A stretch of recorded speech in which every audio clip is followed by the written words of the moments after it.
마태복음 23장 13절부터 36절까지 함께 읽습니다. 화 있을진저 외식하는 서기관들과 바리새인들이여, 너희는 천국문을 사람들 앞에서 닫고 너희도 들어가지 않고 들어가려 하는 자도 들어가지 못하게 하는도다.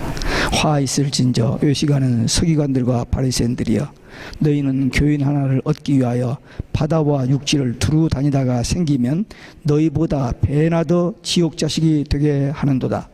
화 있을진저 소경된 인도자여, 너희가 말하되 누구든지 성전으로 맹세하면 아무 일 없거니와 성전에 금으로 맹세하면 지킬지라 하는도다.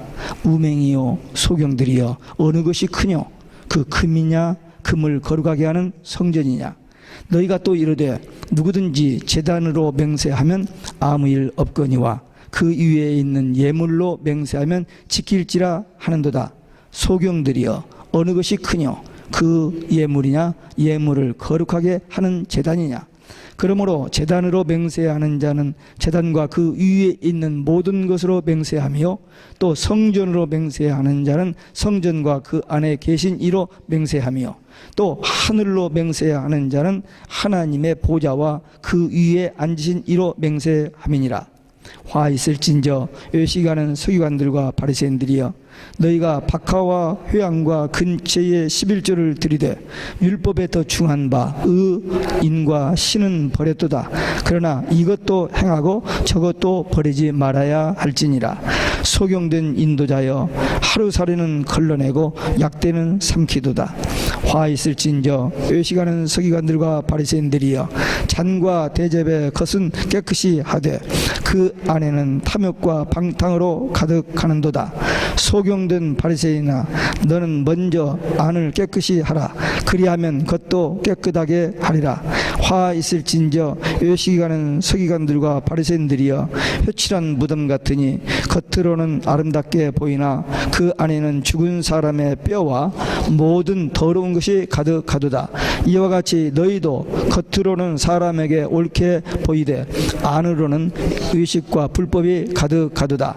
화 있을진저 외식하는 서기관들과 바리새인들이여, 너희는 선지자들의 무덤을 쌓고 의인들의 비석을 꾸미며 가로되 만일 우리가 조상 때에 있었다면 우리는 저희가 선지자들의 피를 흘리는데 참여하지 아니하였으리라 하니, 그러면 너희가 선지자를 죽인 자의 자선됨을 스스로 증거하미로다. 너희가 너희 조상의 양을 채우라. 뱀들아, 독사의 새끼들아, 너희가 어떻게 지옥의 판결을 피하겠느냐? 그러므로 내가 너희에게 선지자들과 지혜 있는 자들과 서기관들을 보내매 너희가 그 중에서 더러는 죽이고 십자가에 못 박고 그 중에 더러는 너희 회당에서 채찍질하고 그 동네에서 저 동네로 구박하니라. 그러므로 의인 아벨의 피로부터 성전과 제단 사이에서 너희가 죽인 바가의 사들 사가랴의 피까지 땅 위에서 흘린 의로운 피가 다 너희에게 돌아가리라. 내가 진실로 너희에게 이르노니 이것이 다 이 세대에 돌아가리라. 아멘. 할렐루야. 오직 예수 마라나타. 오늘도 하나님의 집에 나와 예배하는 여러분들에게 우리 아버지 하나님의 은혜와 평강이 넘치기를 주 예수 그리스도의 이름으로 축원합니다. 예수님의 공생의 마지막 한 주간 예루살렘에서 사역은 21장 22장에 보면은 그 종교 지도자들과 여러 가지 질의응답으로 이제 채워지고, 그 질의응답이 끝난 후에 23장에서 1절부터 12절에 보면 저들의 위선과 명예욕과 교만을 책망하셨습니다. 그리고 오늘 본문 말씀 13절부터 36절까지는 저들의 죄악을 전부 이렇게 열거하시면서 8번 화 있으리로다 하시면서 저들을 저주 심판하셨습니다. 심판의 저주를 하셨습니다. 오늘 이 종교 지도자들에 대한 예수님의 저주라는 제목으로 우리에게 주시는 하나님의 말씀을 함께 받겠습니다. 첫째, 그들 자신과 타인이 구원받지 못하게 한 죄에 대한 저주입니다. 예수님의 사역 초기에 마태복음 5장 7장에 보면은 산상수훈에서 팔복을 이야기하시면서 천국 복음을 전하기 시작하셨습니다. 이제 사역 말기에 오늘 이 23장에서 복음을 거절하는 저들,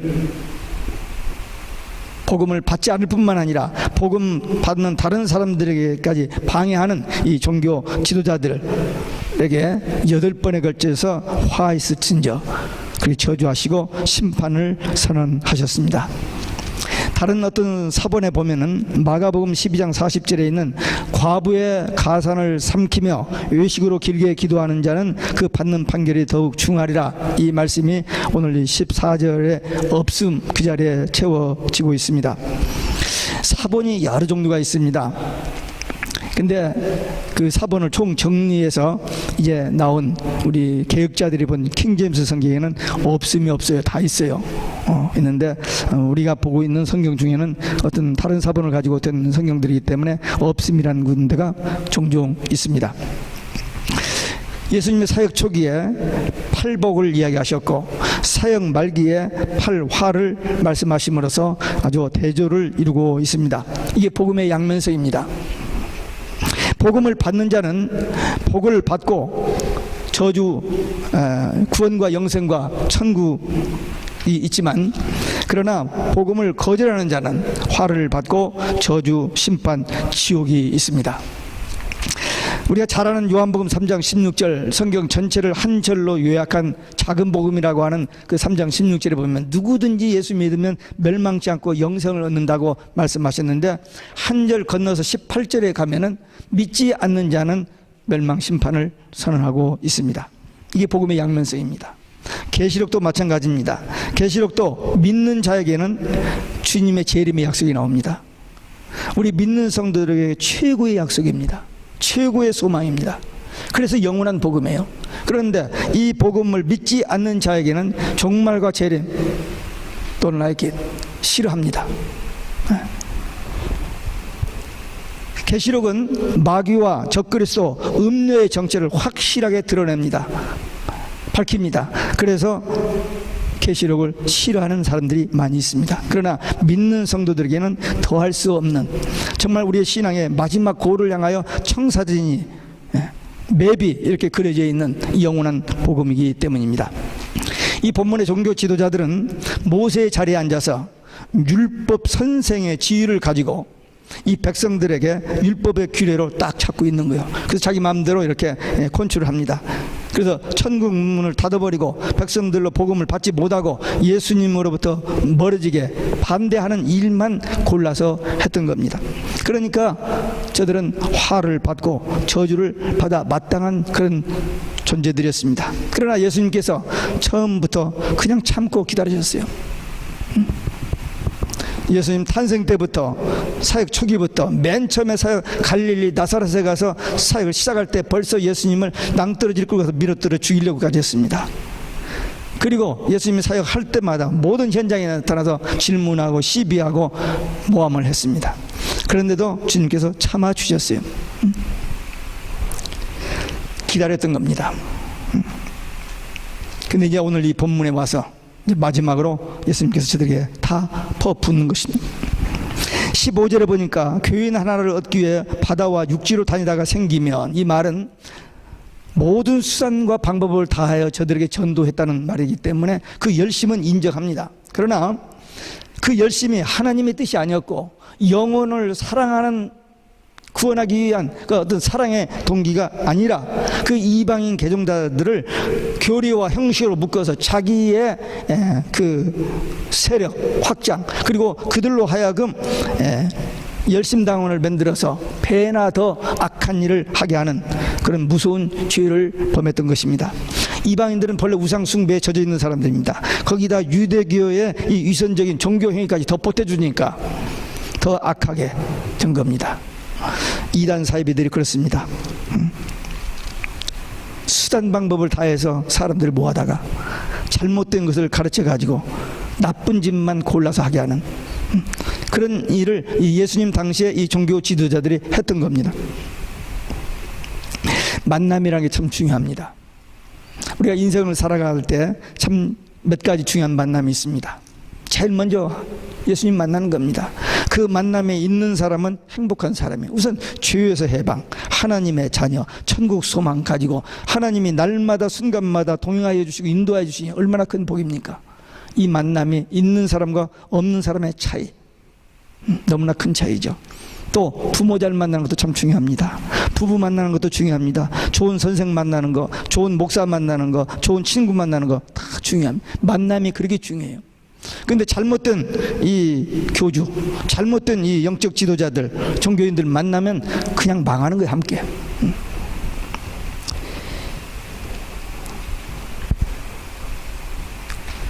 영적 지도자의 타락, 일반 성도들의 타락하고는 비교가 할 수 없는 더 무서운 결과를 초래합니다. 심판을 받습니다. 책임이 중요합니다. 네. 마태복음 15장 14절에 보면 소경이 소경을 인도하면 둘 다 구덩이에 빠진다 했습니다. 그렇습니다. 자기도 가는 길을 모르고 가면서 다른 사람들까지 데리고 가면서 함께 망하는데 이 종교 지도자들입니다. 우리 기독교 복음은 자신은 물론이려니와 다른 사람들까지 구원케 하는 복음입니다. 복음. 네. 세상 그 어떤 방법으로도 해결되지 못한 죄, 그리고 죽음, 지옥, 마귀의 권세에서 해방되는 것, 예수 그리스도의 복음입니다. 이 복음을 통해서 우리가 먼저 구원받고 우리가 먼저 자유하고 다른 사람들도 구원받게 하는 이 복음. 그러니까 우리는 끝까지 누가 뭐래도 오직 예수 신앙 가지고 이 복음의 증인 되시기를 주 예수 그리스도의 이름으로 축원합니다. 두 번째, 맹목적인 신앙에 대한 저주입니다. 예수님께서 이 종교 지도자들의 맹목적인 신앙을 지적하시고 화 있을진저라고 저주를 하십니다. 이 본래 종교 지도자들은 성경 선생들입니다. 백성들에게 하나님의 말씀을 잘 가르치도록 부름받은 특별한 사람들이에요. 그런데 저들이 세속주의, 인본주의, 물질주의의 영의 눈이 어두워져 버려서 소경된 자들이, 그래서 그들의 가르침은 오히려 복음의 문을 닫아버리고 함께 지옥 가기에 유효하게 되어버렸기 때문에 예수님께서 저들을 저주하신 것입니다. 예수님께서 사역 초기부터 참다가 이 마태복음 22장까지 참으셨어요. 그리고 23장에 들어오셔서 책망하시고 이제 23장 13절부터는 저들에게 저주를 하시게 된 겁니다. 여기 맹세하는 문제가 나옵니다. 성전과 제단에서 맹세하면 아무 일 없거니와, 근데 그 재물에 대해서는 반드시 지키라, 거꾸로 얘기하는 거예요. 저들의 인위적인 허위적인 맹세를 합법화한 것을 봅니다. 제단의 재물보다도 제단이 더 가치 있고 소중한 것은 상식에 속한데 저들은 영적 소경된 자로서 이 상식마저 무시해 버렸습니다. 이런 인위적인 맹세법은 하나님께 대한 제사, 그 예배보다도 그들이 가지고 오는 재물, 예물, 거기에 대해 관심이 있었던 겁니다. 그래서 그런 것들을 착취하는 아주 사악한 탐심이었습니다. 세상 사람들은 진화론을 믿습니다. 세상 많은 사람들이 머리가 좋든 나쁘든 공부를 많이 했든 안 했든 세상에 많은 사람들은 진화론을 믿어요. 진화됐대요. 근데 우리가 믿는 성경은 인간은 하나님의 창조미, 하나님의 창조 피조물입니다. 그리고 하나님의 영광을 위하여 존재하는 사람들입니다. 그렇기 때문에 하나님께 대한 맹세, 하나님의 말씀 반드시 지켜야만 하는 사람들입니다. 근데 이 종교 지도자들은 잘못되고 변질된 맹세법을 따라서 변명하고 핑계하고 그 맹세를 파기했습니다. 자기 마음대로, 자기 생각대로, 편한 대로. 성전으로 맹세해야 한다는 말은 성전의 주인 되시는 하나님 앞에서인데 그것도 무시해버리고, 하늘께 맹세한 것도 무시해버리고, 그러니까 그야말로 속에 그 마음을 지배하는 어떤 어둠의 영의 컨트롤을 받기 때문이었습니다. 신명기 14장에 보면은 11조는 곡식, 포도주, 기름에만 적용되었습니다. 근데 바리새인들은 박하, 회양, 근체 11조까지 이렇게 강제로 부담을 시켰습니다. 그들은 세미한 규칙을 준수시키면서 그 하나님이 주신 본래 율법의 정신 이런 것은 무시해버리고 율법에 더 소중한 의, 인, 신, 공평, 자비, 신실 이런 것들은 버려버렸습니다. 그러니까 가짜들이죠 다. 예수님께서 그것을 지적하고 책망하시는 것입니다. 예수님께서는 이것도 행하고 저것도 버리지 말아야 한다는 말은 율법의 기본 그리고 또 다른 세부적인 것까지도 다 충실히 지켜야 한다는 말씀입니다. 이 종교 지도자들은 성경을 지식으로는 알고 있었습니다. 그러나 마음에 믿지 않기 때문에 이 말씀의 뜻을 깊이 묵상도 해보지 않냐고 의미도 모르는 채 자기들이 배운 거 자기가 준 지식 그걸 무기 삼아서 백성들을 오도하고 그냥 하나님이 기뻐하시지 않는 일만 하나님이 하라고 하신 말씀 지키지 않고 하지 말라는 것만 거꾸로 했던 그런 사람들이었습니다. 우리도 신앙생활 하면서 때에 따라서는 우리가 약하기 때문에 넘어질 수 있습니다. 또 조금 속에서 타협하려고 하고 익스큐즈 하려고 할 때가 있을 것입니다. 그러나 그 믿음이 좀 부족하고 약할 때 이야기고 정상적인 신앙의 사람들이라면 어떤 환경이나 어떤 상황 어떤 위기에서도 조금 더 흐트러지지 않고 하나님이 살아계시고 하나님이 보고 계시고 알고 계시고 듣고 계신다는 사실을 늘 의식하면서 신전의식 하나님 앞에서 삶입니다. 그래서 정직하게 겸손하게 진실하게 오직 말씀과 성령의 인도함을 받아 살아가는 그래서 올바른 신앙의 승리자들이 되시기를 주 예수 그리스도의 이름으로 축원합니다. 세 번째는 외식적인 신앙에 대한 저주입니다. 26절에 보니까 잔과 대접의 겉은 깨끗이 하고 그 안에는 탐욕과 무절제와 방탕으로 가득하다고 저들의 외식적인 신앙을 책망하시고 저주하셨습니다. 예수님께서 저들의 외식적인 생활을 질책하시면서 신앙의 회복을 위해서 대안을 제시했습니다. 그 대안은 먼저 마음을 깨끗이 하라는 것입니다. 일에는 먼저 할 일이 있고 나중에 할 일이 있습니다. 먼저 마음을 정결케 하고 율법 준수의 생활을 하면은 생활도 정결하고 제대로 실천할 수 있다. 그러면 겉도 깨끗해지리라 하셨습니다. 근데 이 지도자들은 겉만 가꾸고 속은 그냥 덮어버리고 감춰버리고 그냥 적당하게 자기 생각대로 자기 마음대로 대충 거꾸로 한 겁니다. 우리가 바른 신앙생활을 하고 정말 성령의 인도를 받으면 우리의 삶 속에서 생활의 열매가 맺어집니다. 우리는 겉만 가꾸고 속을 더럽게 하는 이 종교인들처럼 되지 않냐고 속과 겉이 똑같은 그래서 속에 있는 은혜가 있을 때 성령이 충만할 때 말씀이 충만할 때 우리 속에서 나오는 그것이 곧 다른 사람들에게도 은혜가 되고 감동이 되고 하나님의 뜻에 맞는 그런 안과 속과 겉이 같은 그런 신앙생활을 해야 합니다. 그러기 위해서는 먼저 마음에 깨끗하고 마음이 정결하고 마음에 성령이 하나님의 말씀이 있어야만 됩니다. 잠언 4장 23절에 보면 무릇 지킬 만한 것보다 더욱 내 마음을 지키라 생명의 근원이 여기서 남이라 그랬습니다. 세상 사람들은 겉을 가꾸고 속은 그냥 적당히 해도 된다고 생각합니다. 그러나 우리 믿는 사람은 속과 겉이 같아야 됩니다. 속은 믿음이 있고 겉은 그냥 아무렇게 아니에요. 겉은 근사하게 속은 그냥 겉과 속이 같아야만 그게 리얼 크리스찬 진짜 성도입니다. 여기 27절에 회칠한 무덤 같다는 말이 나와요. 회를 칠했으니까 하얀색을 발라놨어요.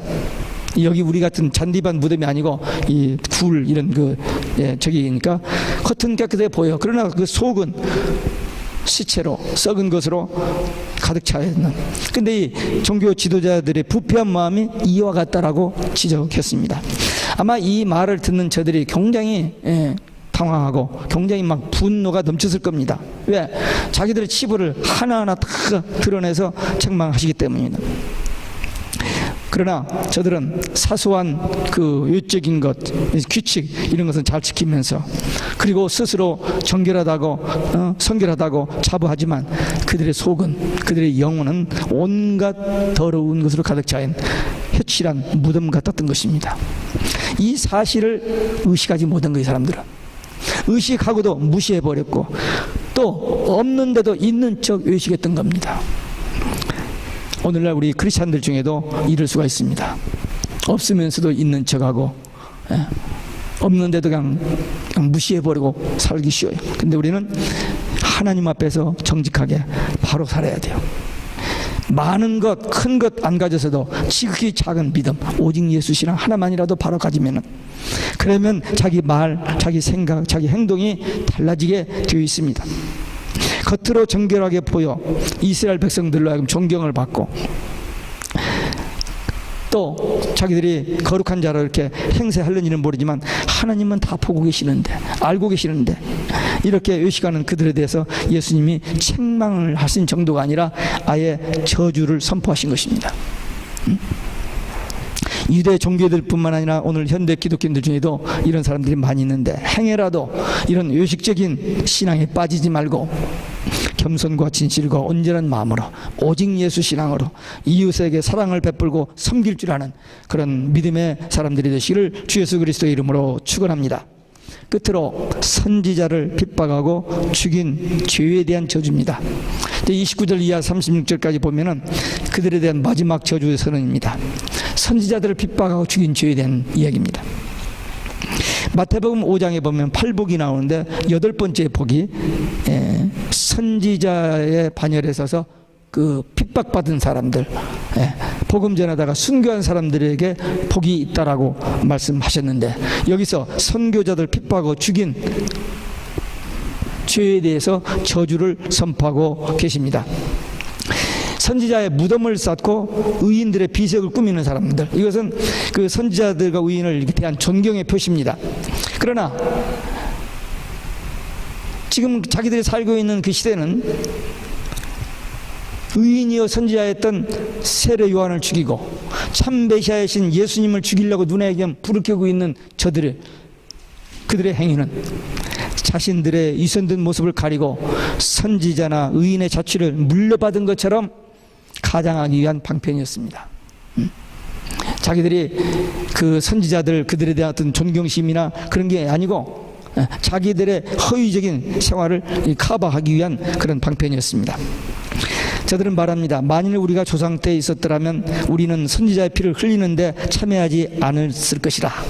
그러니까 자기들은 도덕적이고 종교적이고 또 신실한, 충실한 사람들이라 하는 것을 정당화하는 그런 표현입니다.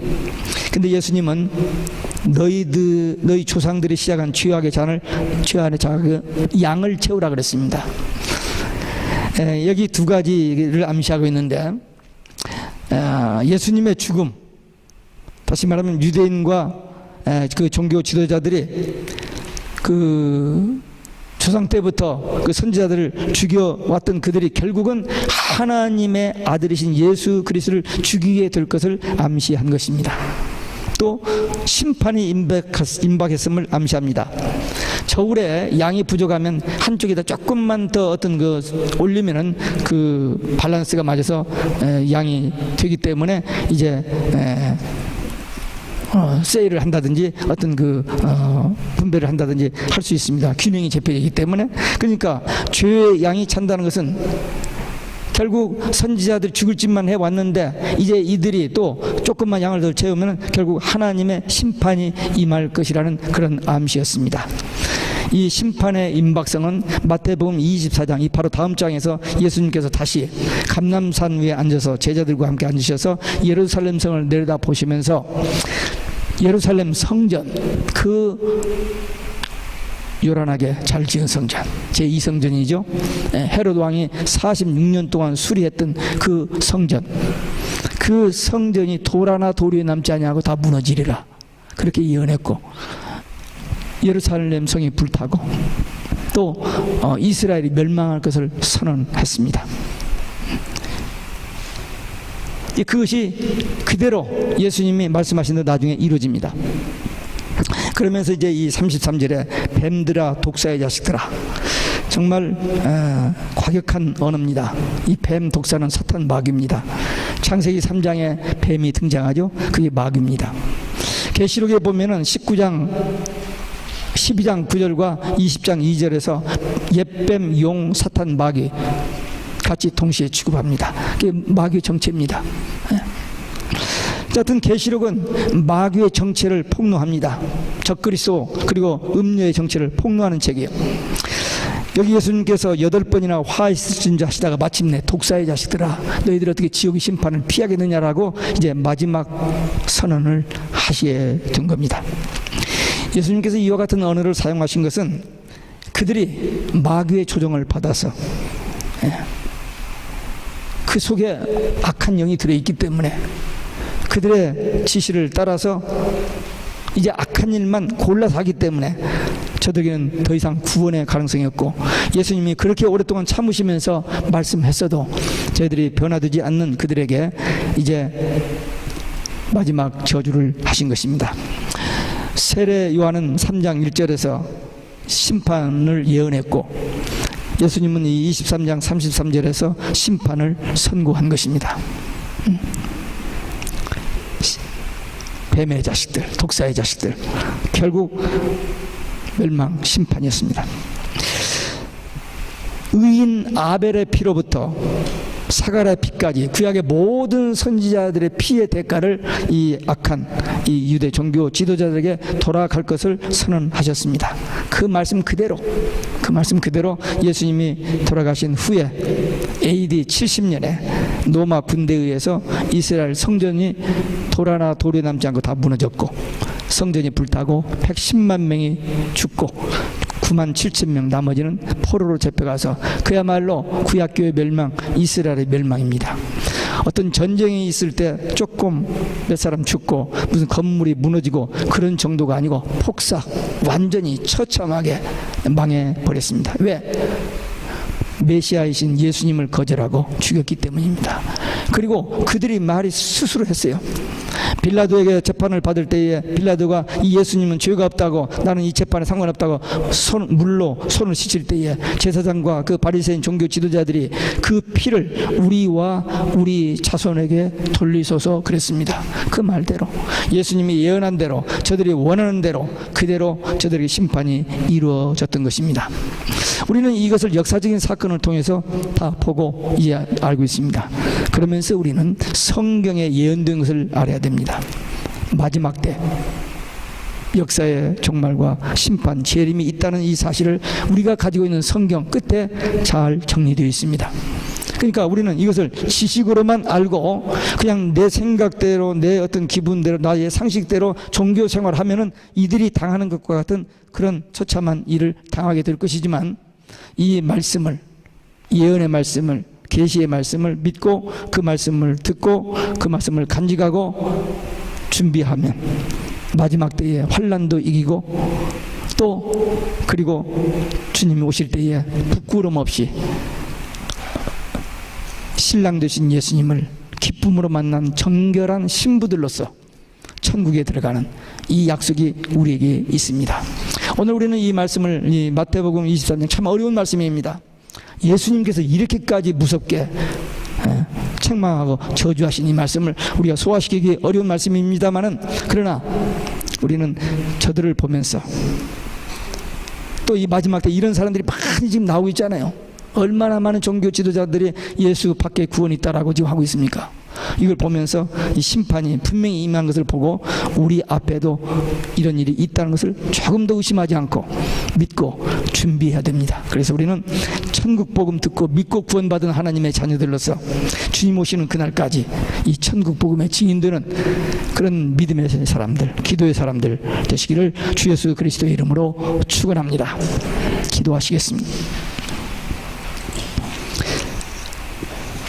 오늘 예수님께서 마태복음 23장에서 이 종교 지도자들에게 마지막으로 무섭게 하신 말씀, 그냥 단순히 무섭게만 볼 것이 아니라 우리가 살고 있는 이 시대에 이 말씀이 곧 이루어질 수 있는 가능성이 있다면 우리는 깨어서 기도하고 주님 앞에 바로 서는 믿음의 사람들 되기 위한 결단의 기도 함께 드리시겠습니다.